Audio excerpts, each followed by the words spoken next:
con las declaraciones del cardenal Joseph Sleepy, primado de Ucrania.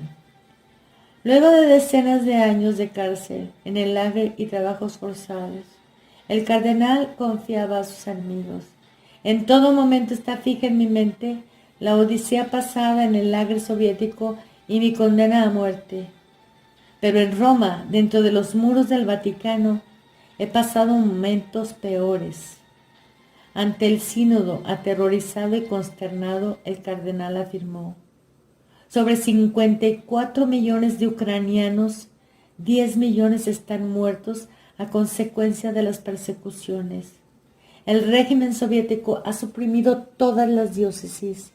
Hay una montaña de cadáveres y no hay nadie, ni siquiera en la iglesia, que defienda su memoria. Hemos vuelto a la época de las catacumbas. Miles y miles de fieles de la iglesia de Ucrania son deportados a Siberia y hasta el círculo polar. Pero el Vaticano ignora esta tragedia. No la ignoraba. Se congratulaba de ella. Tal vez los mártires se han convertido en testigos molestos. ¿Seremos nosotros una bola con una cadena en el pie para la iglesia de Pablo VI? Pablo VI después hizo encerrar en la torre al cardenal Sleepy, que sin embargo tuvo ocasión de desahogarse con el padre Luigi Villa, quien solo con audacia le hizo una grata visita. Revictimizando a las víctimas.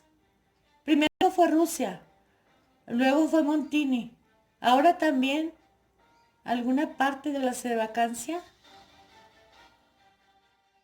Vamos a continuar dando lectura a un escrito del padre Sáenz Arriaga, el teólogo de hierro, de su libro La Nueva Iglesia Montiniana, que también habla de la traición a la Iglesia greco-católica de Ucrania, que hoy quieren revictimizar los que no conocen estos hechos. En una aparente ruptura de la Iglesia Ortodoxa Católica de Ucrania, no contra la Iglesia Católica ni con el papado, sino con la nueva religión ecuménica, política, humanística del Vaticano de Pablo VI, 16 prelados del rito ucraniano convocaron a un sínodo, al parecer permanente en Roma, desafiando la desaprobación de la Secretaría de Estado Vaticana. El rito ucraniano, unido a la Santa Sede desde hace 375 años, es el grupo mayor en comunión con Roma de la Iglesia Oriental, con casi 2 millones de miembros en el mundo occidental, de los cuales viven en los Estados Unidos unos 300,000. El establecimiento de este sínodo, no congregado por Pablo VI, significa el clímax de una larga serie de artificios políticos del Papa Montini en los últimos años para complacer a Rusia y ganar así la simpatía y la confianza del gobierno soviético. Pablo VI, al parecer, quería entregar al patriarcado ortodoxo y cismático de Moscú la dependencia de este grupo católico de ortodoxos ucranianos.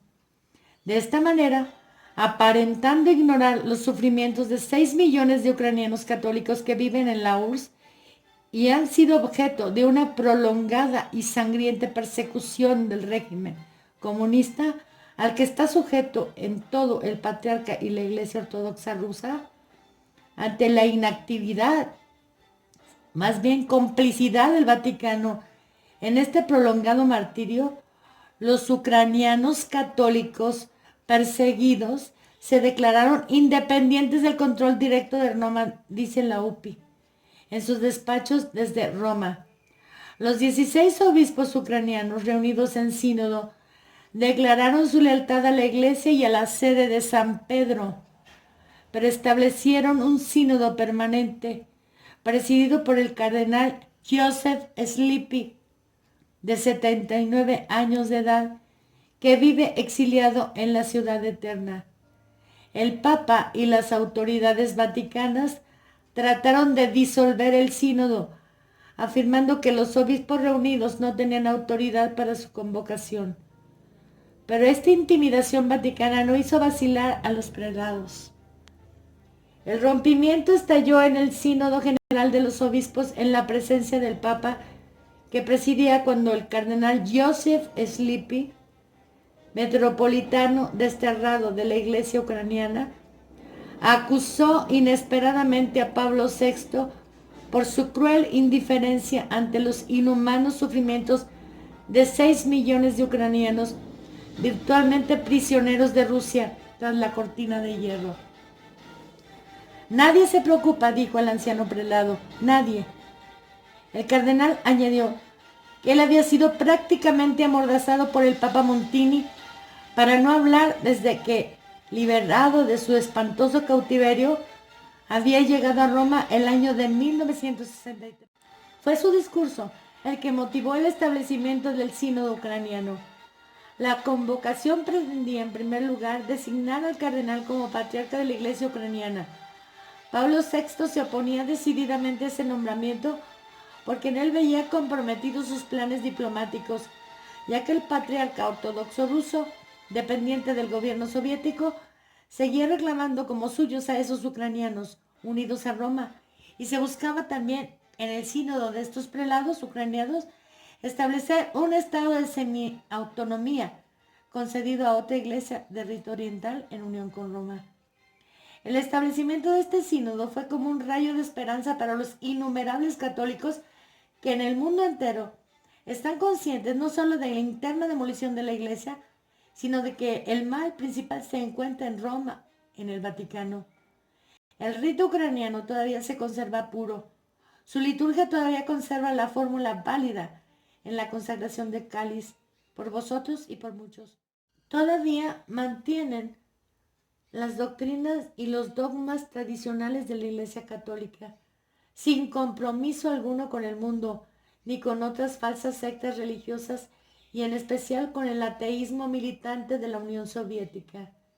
Este sínodo parecía ser un yo acuso directo a la nueva Iglesia montiniana.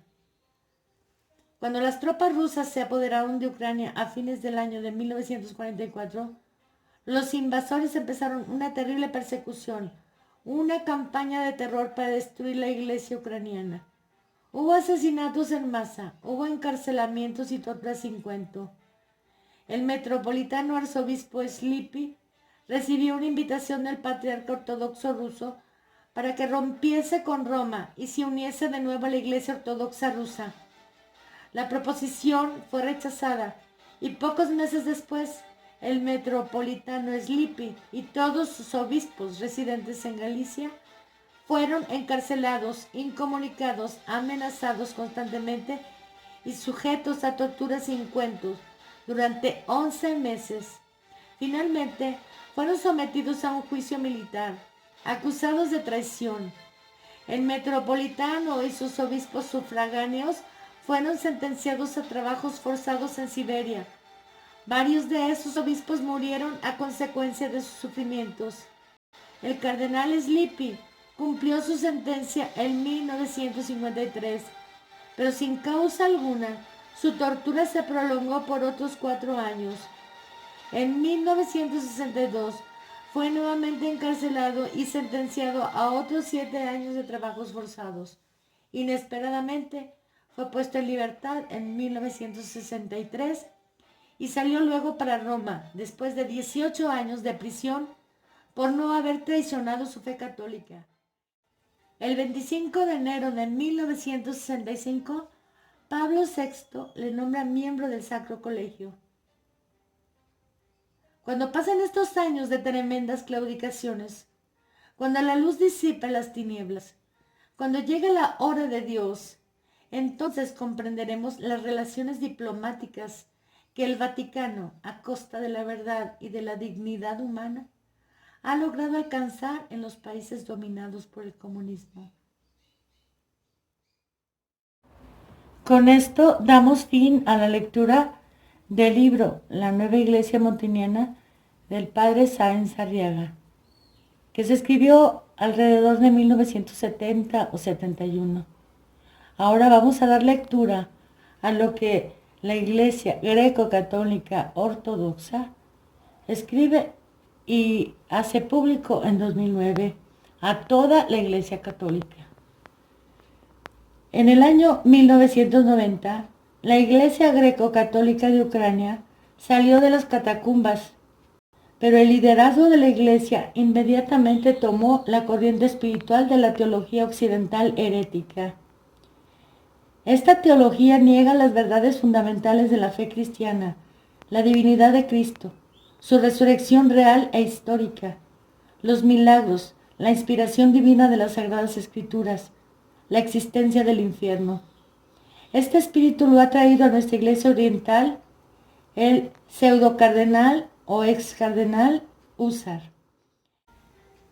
Un papel clave en la historia de la destrucción de nuestra Iglesia mártir lo desempeñaron las conclusiones teológicas de Balamanda, que la Congregación de las Iglesias Orientales y el cardenal Husar tomaron por suyas y pusieron en práctica para la liquidación de nuestra Iglesia. Estas conclusiones dicen que nuestra Iglesia mártir fue un error eclesiástico y no tenía derecho de existir. Un segundo momento clave en la destrucción de nuestra Iglesia fue la elección ilegal de Lubomir Husar como su cabeza. Él recibió la consagración episcopal sin permiso del Vaticano, sin necesidad.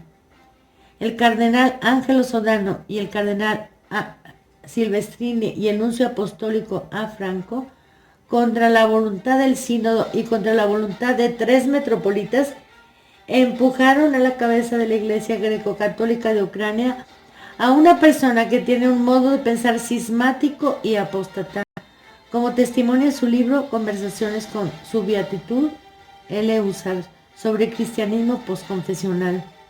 El cardenal Husar, inmediatamente después de su elección ilegal, empezó a eliminar toda oposición ortodoxa y designó a apóstatas y hombres con espíritu New Age en las posiciones claves.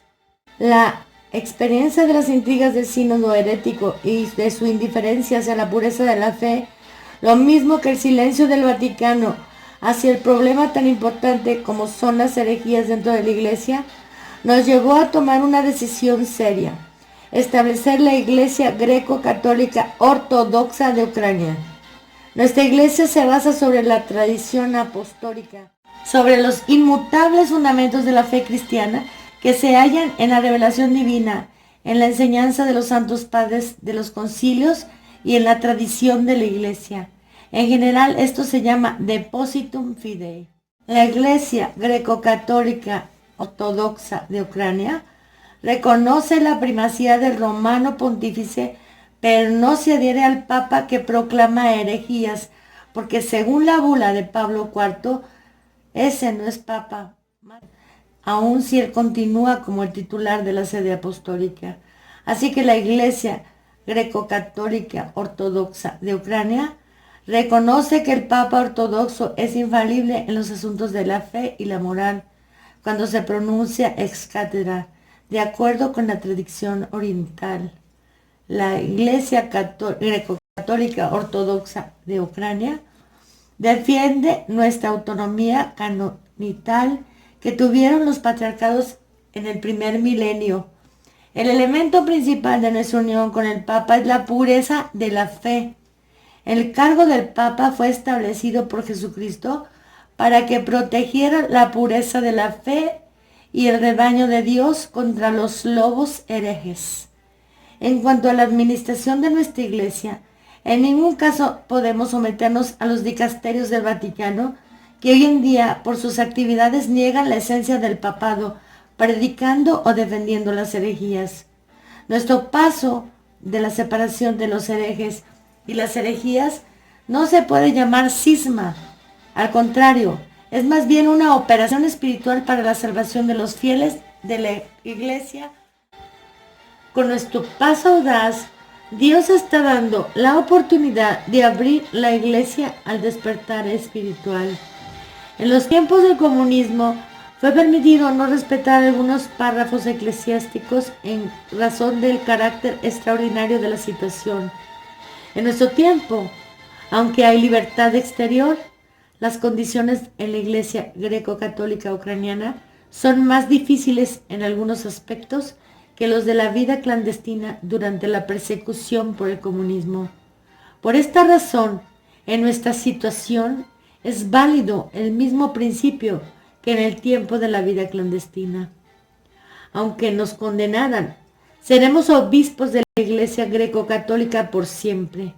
Pero con esto, en esencia, se condenarían a sí mismos y a toda la tradición ortodoxa en la Iglesia católica que nosotros representamos.